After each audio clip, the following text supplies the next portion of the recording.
Hey everyone, welcome back to the channel. We are finally back with another video on Marie, and this time we're gonna go ahead and review all her variants to see which ones are good to keep and which ones just not great enough. I know this took a while to release and I apologize for that. I kind of wanted to have it a bit quicker, but you know, life happens. So without further ado, we're just gonna go straight into bare bones, the base palette bronze for Marie. Now, I have made a video on her for a fighter showcase before, so please go ahead and check that out if you'd like to see bare bones in action. But basically, her abilities are very simple. She gains his thorns every time she uses a special move, and when you got 3 thorns, it gets converted to miasma. So she has some really good long shot potential. The fact that she only needs to spam special moves to gain stacks of miasma really easily means she can take down pretty much most defenders pretty easily, even though they may be significantly at a much higher level than her.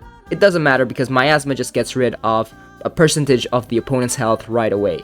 The only problem is that in terms of longshot bronze variants, this still fails in comparison to Philia variants like Bad Hair Day and even Frayed Ends. Bleed is just a much more powerful form of longshot, and the fact that Philia has a way to turn that into permanent is just really good. So if we're comparing longshot potential, while Barebones does have that, it still fails in comparison to other characters that we currently have in the game. Regardless, she is a bronze. I guess there's not much to expect from her. Her max attack at diamond is only 6k as well, so there's really no help in the attack department. She is relying mostly on miasma, and it works for some cases, but it's gonna take such a long time for you to actually kill something in the defense. It might take all 3 minutes of the fight. And then we proceed with Moody Magus, which is the second bronze variant that Marie has. With 8k attack, it's slightly better, but still that's mostly on the below average side of things. She gains a random buff for 30 seconds when defeating an opponent or using a mortuary charge, which means she doesn't really have anything going on for her until one opponent is dead. And then she gains 2% blockbuster meter per second while benefiting from a buff. Now, getting the meter is pretty easy and you can spam blockbusters with it, but so far there's really not much to say about Moody Magus. Now, she does have some snowball potential once she kills one opponent, because you do get that enrage from her marquee ability, the offensive one, and once that marquee ability activates and you get that permanent enrage, you just gain meter throughout the game very fast. She's a really good bronze for beginners to use, but obviously as you increase your collection level, she's gonna get forgotten, and that's just the nature of some bronzes in this game.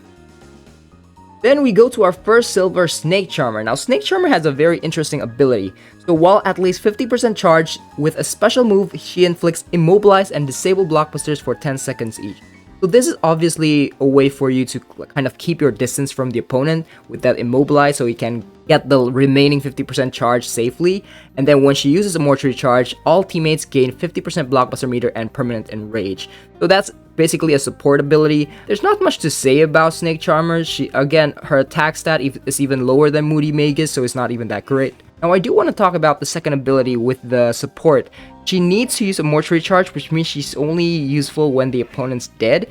And just to give 50% blockbuster meter and permanent enrage is not that amazing. Like, there are better ways to gain enrage. Even inner pieces is just such a good support that can give you, it's not permanent enrage, but it's still enrage nonetheless. And this usually does the job for any of those enraged synergy variants that we have in this game. I do have to say that unlike Moody Magus, Snake Charmer's snowballing potential is even higher, because once she activates that mortuary charge, she gains permanent enrage herself, and then from the marquee ability, she gains another stack of, it's not permanent, but it's timeless enrage. So a single use of mortuary charge gives her 2 stacks of enrage with 50% blockbuster meter, so her snowball potential does start to increase. But again, I think this is going to be a common problem across Marie variants, is that they tend to be quite slow, needing the opponent to like have a dead body first, for example. The first signature ability is just a nice niche. I don't think it's going to be that useful, but you know, if you're in a pinch and you need to fully charge and you can't find any openings, use a special move, inflict immobilize, go to your own corner, and then fill up the rest of it quickly so that you can activate the second signature ability. We go next to Maid of Honor. This is again another support Marie variant, but unlike the others, her support is one of the few that works in the bench, so she doesn't even have to come out of the field. That automatically makes her slightly better than all the others already, because most Marie variants in the support category wants to be in the field for the mortuary charge to kill something, and then head back into the bench. Maid of Honor just stays in the bench, and that's usually how most support variants that are good works, and so she's much easier to use. Her ability is very reminiscent of Starlight Rose, the new Diamond Annie variant, but it's just slightly different. So for her ability, hits blocked by all teammates have a 50% chance to convert one debuff into a stack of barrier. Notice this does not require a well-timed block, so that's pretty good to convert debuffs into just free barrier stacks, which is great. However, do note that if this was used in Rift and you gotta block a hit from the opponent, that's usually dangerous territory because at that point, they can hit you with a BB3 if they've got their blockbuster charge, so it is a bit risky in that regard. Second ability, while she is alive, all teammates recover 2% health per second while benefiting from barrier. I think this is her biggest use case here. For variants that can already gain barrier naturally, like Overclock, Snakebite, but has no way to gain any form of regeneration, I think that's where she's gonna shine the most. We've already got enough barrier variants and barrier support variants in the game, and I think a team comprising of her, Rockstar, Overclock, and maybe Snakebite could be pretty good to fight against a lot of the Reflect meta that we are seeing right now. Overall, a pretty solid silver. Alright, next we have Phantom Wrangler, and this is one of the most unique Maries because it's the only Marie variant that can inflict slime, and that's because of her reference to, in the game of Slime Rancher. Anyway, so hits from Skeletal Summons deal 30% bonus damage and have a 50% chance to inflict slime for 15 seconds. That's a pretty good ability. Skeletal Summons are pretty staple in Marie, like Hilgard's Haymaker is one of Marie's best specials. I think that's been confirmed pretty much. Carpal Pummel is just a nice blockbuster finish as well that can deal Quietus, is unblockable. There's just a lot of really good hits that are Skeletal Summons. The chance that each of them have the chance to inflict slime is a good way to fight against buff-heavy opponents. The only problem is that most of her Skeletal Summon hits are one-hit moves. The only one that are multi-hits is Hilgard's Howl and the BB3. That's it. The others, well, there's also the bunny specials that are a bit harder to use. If you know how to inflict it consistently, that's probably your best way to inflict multiple stacks of slime at a single use. Because most of her really good skeletal summons are one hit, resistance counters her, but at the same time, if you're able to inflict Quietus, their resistance drops to 0. So it's a bit of a gamble, although I guess it's slightly in her favor in a bit. If you invest some accuracy on her, it might make it a bit more easier. Second ability, though, is where I find it a bit lacking. Using a blockbuster inflicts Quietus for 15 seconds if the opponent is suffering from slime. I wish it was something else aside from Quietus because I think the best Marie moves already inflicts Quietus, so that just comes naturally to her. And while it opens up her use of other blockbusters, unique niche such as health regeneration, and oh, I actually forgot about this, but she does have buff removal in one of her blockbusters, so that's probably going to be very useful. So I guess you gotta mix and match a bit, find a set of blockbusters to best use with her. My only problem is that she does want skeletal summons for her first signature ability, and most of those already inflict Quietus or have some kind of synergy with Quietus.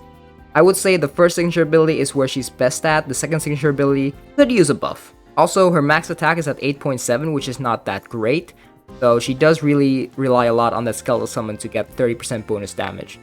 Go next to the gold, which is where things starts to get interesting. We're starting first with Gravedigger, or Toph from Avatar Last Airbender. Great show, watch it.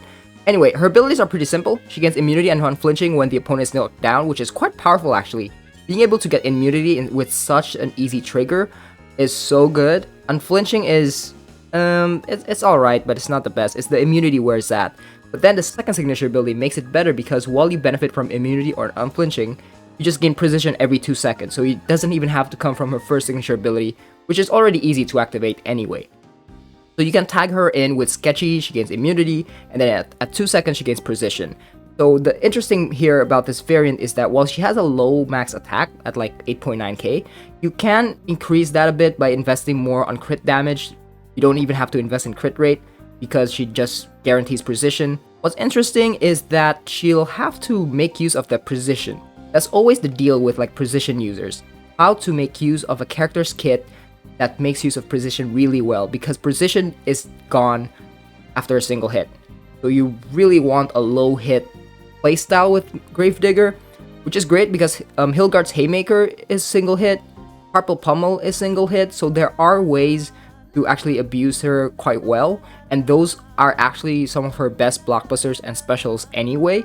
So she does have a really good potential to be a pretty decent variant. Knocking down is easy because Marie has access to her command grab, so she can even start spamming this in the corner and start to deal a huge amount of damage without giving the chance for the opponent to do anything.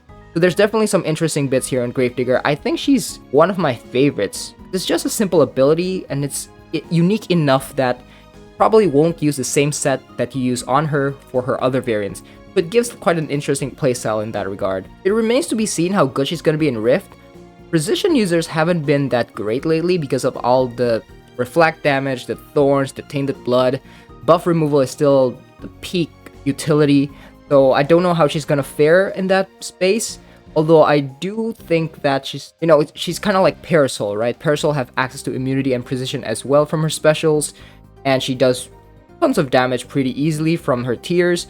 And we haven't really seen Parasol used a lot just because of the Rift meta.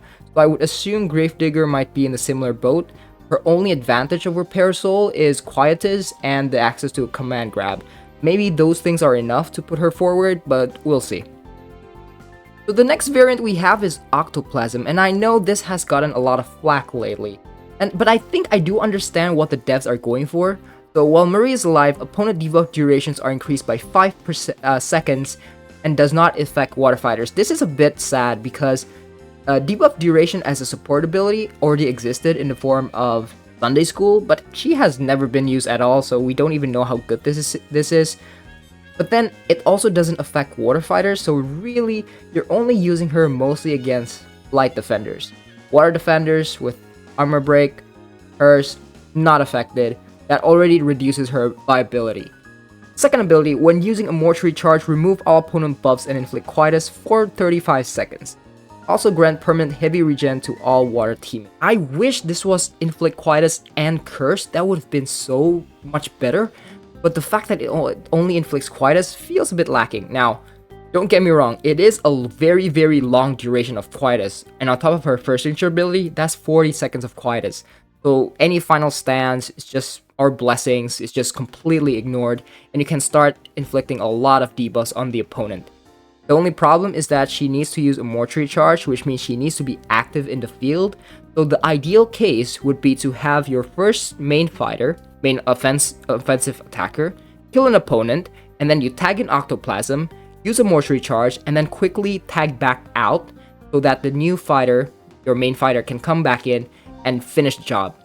That's basically the strategy that I think is envisioned where Octoplasm can be used. The only problem with that, I think so far right now, is that it takes a bit of time to do that. Mortuary charge is not easy to charge, it takes quite a lot of time. Quietus, while being able to inflict that for 40 seconds, is pretty neat. It's also not the best. If it was Hex, it would be great, but I think that's going to be too strong. We will have to see. I think Octoplasm can be useful maybe in the distant future when the stars align. If Quietus is a debuff that is not prevalent across many characters and is just specific for Marie, I could see her being useful. Her second part of the ability grants permanent heavy regen to all water teammates. The water synergy here is a bit odd because most offensive water variants already have access to some kind of regen. So take Blue Streak, the latest water Diamond Philia for example. He has access to Leech, that's just in Philia's kit, standard healing. Take another one, Silent Kill. It's a Valentine, have access to ICU, again, another form of healing. The permanent heavy regen leaves a bit to be desired. I do know that Web Crawler, the new Diamond Painwheel, the water one, the Spider-Man one, that could be useful for her, but I don't know if that's something worth to have, because you can just easily put Surgeon General in the back as well, and that'll give you some form of regen. So there are better alternatives if your point is to gain heavy regen. Unless there's a variant in the future that is water and that will have some kind of ability unlocked when they gain heavy regen, Octoplasm will, I think, forever be put in the niche side of things. And I wish she can inflict another kind of debuff on top of Quietus. That's the only thing that's lacking. But I don't even know what could be good, because I think if she inflicts Curse, that would be like the best. But it kinda interferes with what Dark Horse brings to the table. So I don't know, Octoplasm is just one of those weird variants. She seems like she could be potentially decent, but at this point, just a bit too slow, I think. Next variant, we have Dark Horse, and this variant is a pretty simple one, honestly. She inflicts curse and gain permanent haste after facing the same opponent for 10 seconds, so that's very similar to Perfect Dark Misfortune that inflicts curse, and the curse is of course timeless. That's very important as well. It doesn't go away unless the opponent tags out, so that's quite powerful as a buff control. And then, while she's alive and benefiting from haste, all dark teammates deal 50% bonus damage. She's very simple, just an all-around good support and offense as well. She has 10k attack, and on top of 50% bonus damage from her second signature ability, she can pack up real punch. I really like Dark Horse. I think she's like kind of reminiscent of Gravedigger in its simplicity, but is so effective. And yeah, I don't really have much else to say. Curse is just a really good debuff as always, and the fact that it's timeless, and she's just there in the field as a first fighter. And if you want to tag out to another dark fighter, like that's still okay, because they also benefit from the bonus damage. It's just a great all-around fighter. Permanent haste is pretty useful, but I don't think it's useful for Dark Horse in particular, because a lot of Marie's great moves and specials are her BB1s. But most of the good ones that Marie has are BB1, so the haste is there, but it's not gonna be the main factor. My only concern is that like things like Shadow Puppet don't really need the bonus damage because she can already kill a lot of things on her own. It might be a bit overkill, but you know, you never know. There might be some really interesting team composition that opens up from Dark Horse support ability. And then we've got the final gold Marie variant, Gust Blaster, and I think it's not a surprise to anyone when I say that Gust Blaster is probably the best offensive Marie variant in this game. Well, aside from the diamonds. So hits from Skeletal Summons deal 35% bonus damage and transfer up to 3 opponent buffs to self. That is insane. That's basically buff removal, kind of like Double-licious, times that by 3. And the fact that Skeletal Summons are some of Marie's best specials and moves just makes her even better. Now, she does have quite low attack at 8.8k, but that's fine. That's not the problem here, because her second signature ability, while charge attack hits convert all buffs and debuffs on self into Barrier, Miasma, or Enrage.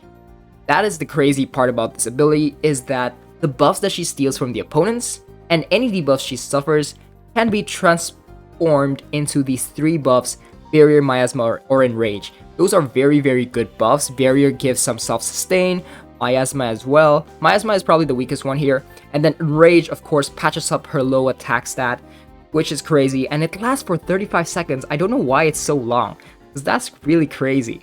Now, she does have to be fully charged, but I don't think that's going to be a problem. There's nothing much else to say. It's a buff removal variant that can steal buffs and transform them into better buffs for herself for some additional offensive pressure. That's just really good. Definitely see her being useful in prize fights or in rift battles. The sky is the limit. And honestly, I think she's going to be the prize fight reward as well, which is crazy. It's kind of like Phantom Threads again, which is great because I think everyone deserves to use a strong Marie variant. Okay, now we've started onto the diamonds, starting with Heartless. Now I have, like Bare Bones, created a video, fighter showcase on Heartless, so please go check it out if you want to see some gameplay footage of her.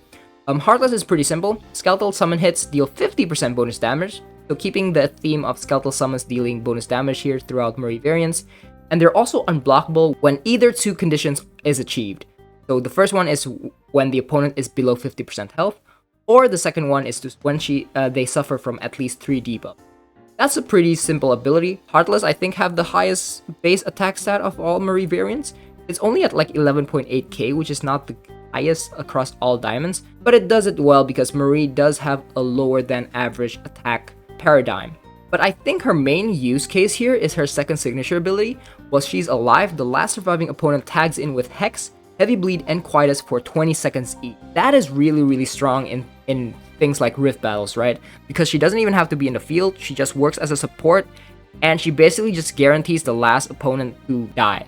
It's a much faster, quicker support ability than Octoplasm, and being able to inflict that just from a simple tag in is crazy, and it lasts for 20 seconds. And because it's a support ability, she can easily just sit in the back corner there in the bench without having to do anything.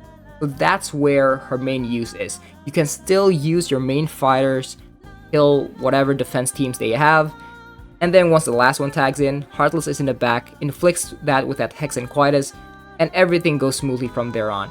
It's a very powerful support ability and it deserves her diamond status, but in terms of like the most broken diamond variants in the game, I don't think she's near that. She's not in the level of Neuromancer, but still. In terms of the most useful diamonds you can have in your team, Heartless definitely takes that spot, and I could definitely see her being used in Rift battles right now as a support because she can easily slot it into any team at the moment. And finally, we've got the coolest Marie variant in this game, Megalomaniac. I don't know if I'm pronouncing that correct. But anyway, she's a typical defense water variant that's meant to be used in Rift battles, but I don't think she's in the level of model leader. So while she's alive, she gains permanent armor for every 30% health lost by any teammate, then 1 stack of armor is removed when either fighter uses a blockbuster. And then while Marie's the active fighter, has at least 3 stacks of armor, she deals damage every 15 seconds equal to 100% of Marie's attack and inflicts stun for 3 seconds. So that's probably where she's dangerous at, is when her second signature ability activates and then you get hit with that stun and Marie's attack. That's the terrifying part. Now thankfully, there are a lot of ways to counter her. The first, of course, the easiest is to just use your tag out and kill her first. So there is that aspect of RNG because she works in the bench as a defensive support. I gotta say though, you do have to pay attention to the timer whenever she's active and in the field, because the armor stacks can come from a different variety of sources, but once it hits at that 15 seconds and she somehow has 3 stacks of armor, whether that's from her first signature ability, whether it's from catalysts such as frost armor or armor rating, it automatically procs and you can get hit suddenly out of nowhere if you're not prepared. Preparation is key here. You just need to be prepared to counter her if you ever see her, and you'll be fine. Like honestly, I don't think she's a terrifying defender. I think she's more of like a noob trap. If you know what you're doing, it's not gonna be a threat. If you don't, you will. Honestly, I think she's scarier in prize fights in modifiers that can grant armor pretty fast, like the Christmas modifier with the water element. Defensive teams can gain armor like 5 stacks very quickly with that modifier.